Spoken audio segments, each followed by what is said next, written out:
A more profound and important reason for believing that the Book of Abraham is authentic is the embedded mythic archetypes of Chapter 3 discussed earlier in this episode. The claim, of course, by the experts is that Joseph Smith made up the entire Book of Abraham. This would mean that Chapter 3, in addition to the facsimiles, is pure fabrication. A review of the mythic symbolism in Chapter 3 demonstrates why Joseph Smith could not have made it up from whole cloth.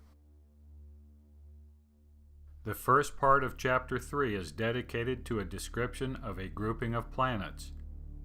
The Lord, who is describing the system, calls these planets Kokabim, or stars. They are located near to what the Lord calls the throne of God, and are in the firmament of heaven. They all belong in an order to which our present earth belongs. The important point for our purposes here is that each star in turn is both above the next and greater, meaning larger than the first. It is an ascending group of planets, both in size and distance from Earth. Above also implies a linear relationship to all the planets. Our current solar system does not meet this description.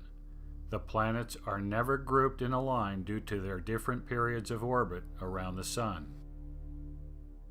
Furthermore, with Earth as a starting point, which is the point of reference for Abraham 3, whether one proceeds in the direction of the Sun or away from the Sun, the planets do not ascend in size and order as the Lord describes. In other words, the Lord is describing a planetary system, including our own Earth, which is wholly different than our current system. If Joseph were a fraud, then he would have had to make this system up. However, as we shall see, this ancient system existed exactly as described in Abraham 3. Chapter 3 next turns to the use of catasterism, the ancient archetype of equating souls and stars. The order of planets is used to describe an ascending order of intelligences, with the Lord being the most intelligent of all, just as Kolob was the greatest of the Kokabim. Granted that many of the great writers and philosophers of the world have used catasterism in their works. Yet, where would Joseph Smith learn of it, since he would have had to use this ancient archetype by design, along with the imaginary planetary system it drew upon? It is not as if Joseph had access to the great libraries, or even the time to study the classics. Inherent in the description of the planetary system is the inescapable fact that one of the planets of this order must be a comet. A planet with a cometary tail divided into 7 parts provides the basis for the Lord's exposition on the ruling spirits, the archangels. Our present order of planets, which we call the solar system, does not have a comet with a visible tail, or has any formation of planets or planetary attributes which could possibly provide such a symbolic image. Another planet must be nested within the planet comet in axial alignment. This is required for the mythic archetype of standing in the midst to work, where this planet appears to be within the middle of the plasma tail of the cometary planet, at least from the perspective of the earthbound viewer. This planet must be considered male to represent the hero figure of myth. In the Book of Abraham's case, it represents the Lord. Extending the requirements of Joseph's rod, Joseph must make up an entire planetary system unknown to the world of experts.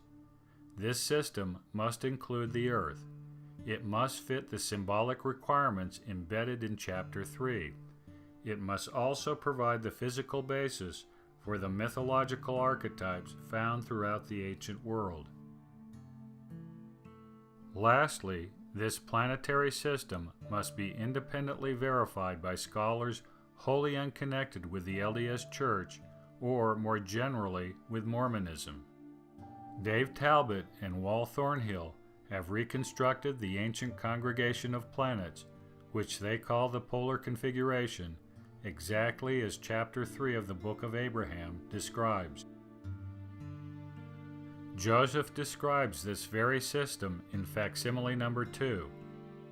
In fact, facsimile number 2 is a representation of the ancient order of planets.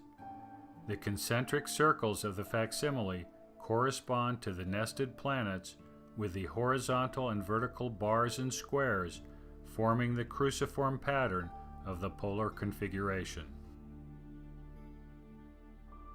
The level of detail and extraordinary correspondence of these details with the mytho-historical record, as reconstructed by independent experts, precludes any possibility of fraud.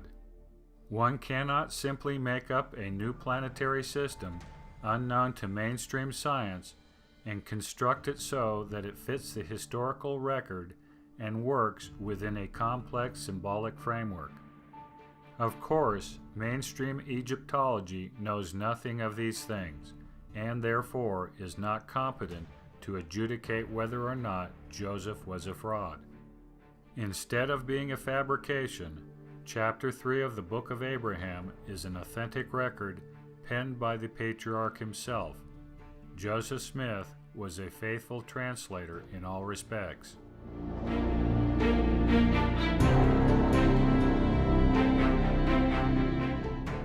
Moreover, chapter 3 provides a classic example of the mind of God, meaning that it showcases how the Lord Jesus Christ thinks, and more especially, how he teaches his servants. In his exposition on intelligence, intelligences, and premortal spirits, the Lord uses planetary symbolism, both explicitly and implicitly. When teaching about the gradation of intelligence, he makes a direct comparison to the gradation in size of the planets within the polar configuration.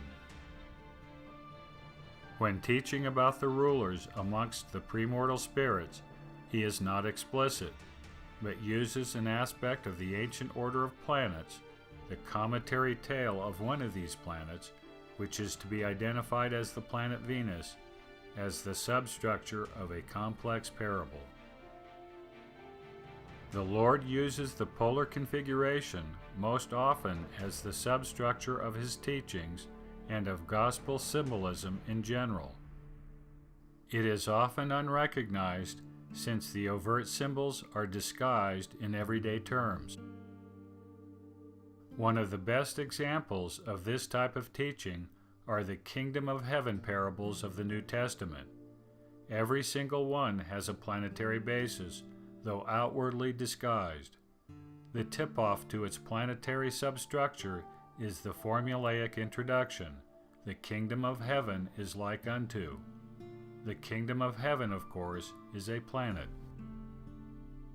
Understanding the inner workings of the mind of Jesus Christ, at least when he is teaching the gospel, is critically important for two reasons. First, if we don't know that his primary pedagogical device is the polar configuration of ancient times, then we will never come to fully understand the scriptures or any of his teachings within the canon. Second, if we are to become like him, we must learn to think like him.